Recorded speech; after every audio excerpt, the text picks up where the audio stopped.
Happy healing morning po sa inyong lahat. Ako po ang inyong lingkod sa kalusugan, si Dr. Edinel Calvario. At welcome po sa inyong kinagigiliwang healing show ng bansa, ang Healing Galing sa TV. Meron po ba kayong pesteng kati-kati na hindi mawala-wala? Ganyan po ang naranasan ng panauhin natin ngayong umaga na pinahirapan ng eczema sa palibot ng kanyang mga paa. Nagsimula lang daw po sa maliit na kati na kinamot ng matindi. Kaya naku, kumalat na at lumaki. Panoorin po natin. Ako po si Ami Doria. Nakatira sa Bulacan, 53 years old na po. Ano po kasi, talagang mahilig ako maggoma ng sinelas. Ayan po siyempre ang kadalasang madaling gamitin. Naramdaman ko po dito lang, maliit. And then, yan, nagkalat-kalat na siya. Una, hindi ko siya pinapagamot. Akala ko kaya pa ng kamot-kamot lang, sabon-sabon kung anong sabon lang.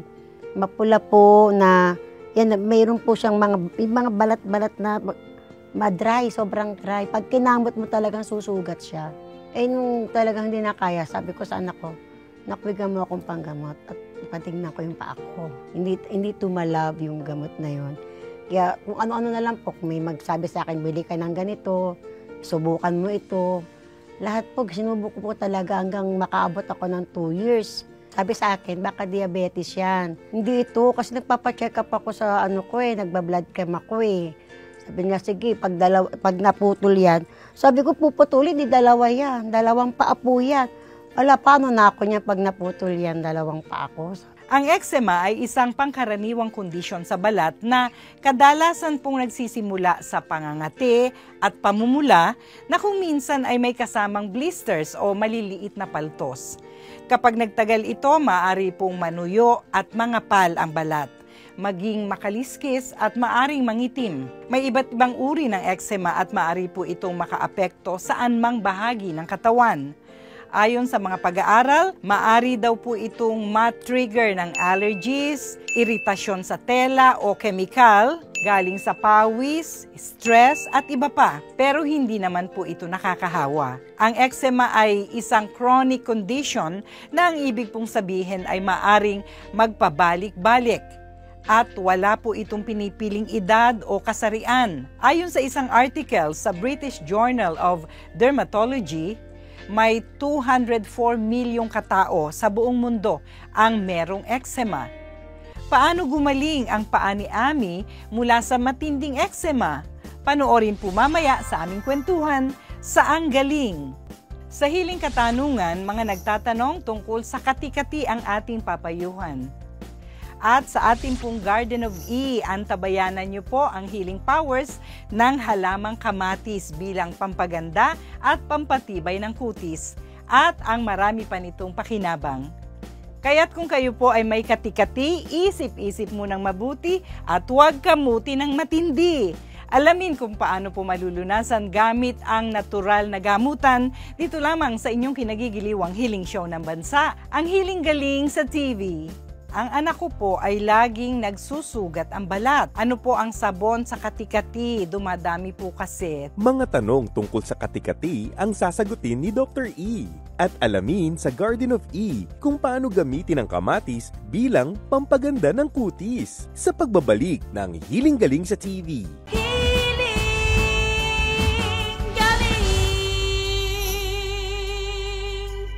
Subaybayan ang Healing Galing sa official website na healinggaling.ph, sa Healing Galing official Facebook page at sa Healing Galing YouTube channel. Pinapayo ni Dr. E ang paggamit ng Healing Galing Guava Soap at iba pang Healing Galing Organic Soaps, gaya ng aloe vera, avocado, banana, lemon, at seaweed. Handog ng inang kalikasan. May hatid na kalusugan ang luntiang kalikasan. Yan ang paniniwala sa natural na paraan. Mga produktong organic ang sagot sa karamdaman. Basta't holistic approach ay yung susundan. Sabon man o oil, maging organic orals. Meron ding salt, grains at liquids na natural. Yan ang Healing Galing products. Iyong laging tandaan, sa natural na paraan ng gamutan, nasa iyo ang healing, nasa iyo ang galing. Healing Galing. Alamin kung paano pakinabangan ang mga hiling halaman mula sa Garden of E. Welcome po sa Garden of E. Ang halamang kikilatisin po natin ngayong umaga ay ang paborito nating kamatis. Alam niyo po bang ang kamatis ay hindi kinakain noon dahil inakala nilang nakakalason ito? Ayon po sa mga kwento, noong 18th century ay may isang lalaki sa Europa na nagtangkang magpakamatay sa pagkain po ng maraming kamatis dahil ang pagkakakilala nila sa kamatis noon ay lason. Subalit, namangha po ang lahat dahil sa dami ng kinain ng taong ito na gustong magpakamatay, ay hindi siya namatay. Hindi po namatay ang lalaki. At mula noon ay nagustuhan na nilang kumain ng kamatis hanggang sa kasalukuyan. At ang kamatis po, botanically, ay isang prutas dahil nanggagaling po ito sa bulaklak ng halaman at nagtataglay ng mga buto. Pero sa mga nutritionists at culinary practitioners, ang kamatis po ay mas itinuturing na isang gulay. Pero prutas man o gulay, ang turing po natin sa kamatis ay napakarami naman po nitong taglay na healing properties. Ang kamatis po ay mahusay na anti-inflammatory, nagpapatibay po ng immune system sa regular na pagkain nito, nagpapababa ng bad cholesterol, nagpapalinaw ng mata kaya malaki ang kita at nagpapaganda ng kutis.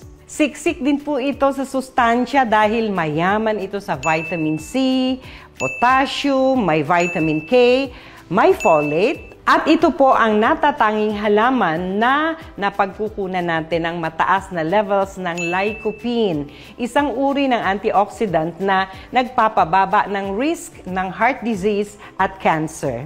Alam niyo po ba na maraming iba't ibang klase ng kamatis? Meron po itong libo-libong varieties na nagkakaiba-iba ng laki, ng hugis, kulay at lasa. At ang nakikita nyo po dito sa ating table ay mga varieties na meron po tayo ngayon dito sa Garden of E. Siyempre, unang-una po ang native tomatoes natin. Pamilyar tayo dito, di ba? Ang kamatis Tagalog. Medyo maasim-asim ang lasa po nito. Siyempre, karaniwan na ginagamit po ito natin pang sigang o sausawan ng mga pinirito.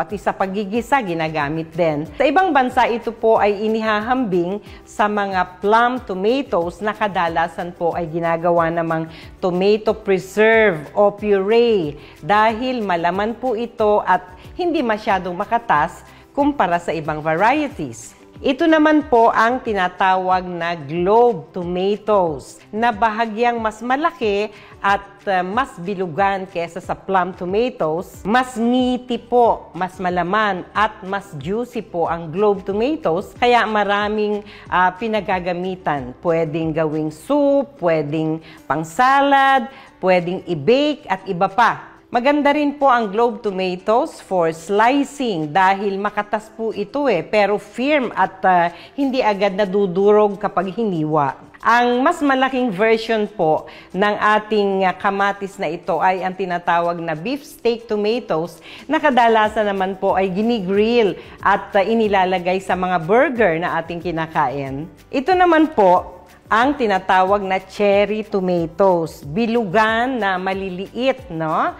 Na parang cherries. Pero mas matamis naman po ito na variety at kadalasang ginagamit sa mga salad. Meron din po tayong mga pear tomatoes na mas may hubog kumpara sa cherry tomatoes na tila maliliit na peras pero matamis ang lasa po nito. At meron din pong green tomatoes. Ito naman po yun, no? Kulay green pero hinog na po yan. At matamis din po ang lasa nito. Ito naman po ang kakaibang itsura ng kamatis. Tingnan po ninyo. If you will look closer, para po siyang purple ang kulay na may stripes ng kulay green. No?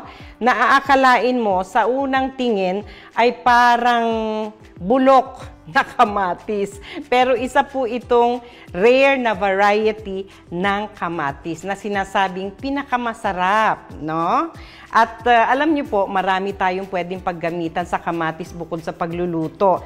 Kung may pimples at napakarami naman nating hinarvest na kamatis, abay, yung fresh na kamatis po, ito na lang native ang gagamitin natin. Huwag itong special. Abay, pwede pong ipanghilamos. Instead na sabon ang gagamitin para makinis ang kutis, pwede pong kamatis. Yung acidity ng kamatis, no, ay makakatulong para laging fresh looking ang skin. Ang iba ginagamit po nila sa buhok na mas madulas daw po at shiny ang buhok kung isasabay sa pagligo ang puree o yung binlender na hilaw na kamatis na ihahalo po sa pagligo, no? Pero medyo ano po yun, medyo messy ang dating at babanlawan din afterwards.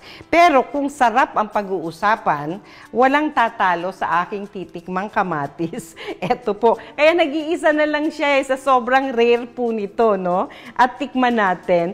Karaniwan po, itong maliliit na tomatoes natin, mula dito sa cherry tomatoes natin hanggang sa variety ng mas mahabang kamatis at sa berde, ang tawag po nila dito ay snack tomatoes na pwedeng gawing merienda na hindi na kailangang iluto. Kung meron ka nito at gusto po natin na mas maganda ang kalusugan, ang sariwang kamatis. At ngayon, titikman natin ang very rare tomato na ito.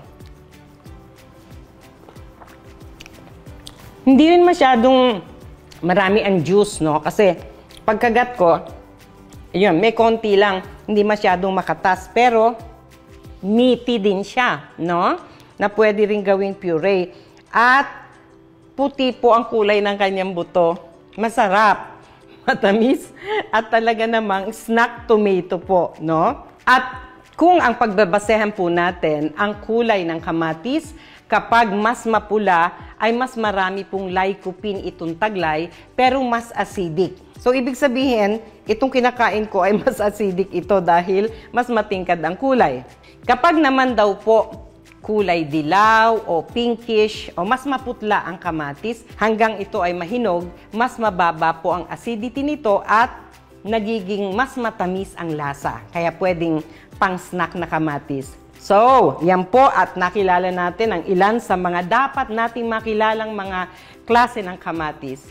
Hanggang sa susunod na Hiling Halaman dito sa Garden of E. Mga tanong pangkalusugan, bibigyang kasagutan sa Hiling Katanungan. Sa atin pong Hiling Katanungan, sabi ni Alfie Reynan, "Good day po, doktora. Ang anak ko po ay laging nagsusugat ang balat. Nakatry na po siya ng iba't ibang sabon. Ganon pa din po.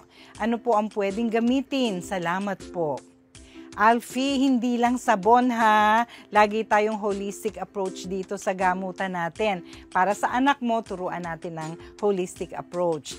Ang ating mabisa para sa mga skin conditions na sabon dito sa Hiling Galing ay ang guava soap syempre.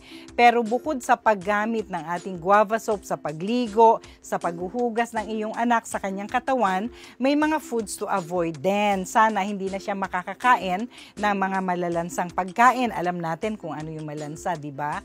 At iwasan na rin natin kung gustong mabilis gumaling, wala ng bagoong, patis, toyo na isasahog sa kanyang kakainin maliban sa asin bilang pampalasa at saka yung mga mayaman sa antioxidants na sibuyas, bawang para magkalasa naman ang kinakain niya. Okay?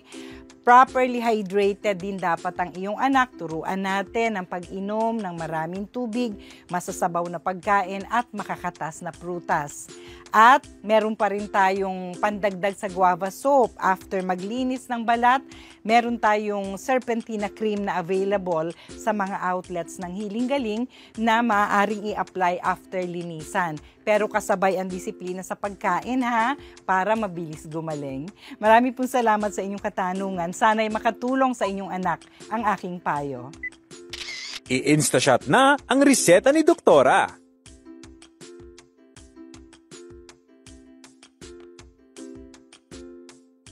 Si Marisa Cabigin, may tanong din po siya. Sabi niya, happy healing morning po.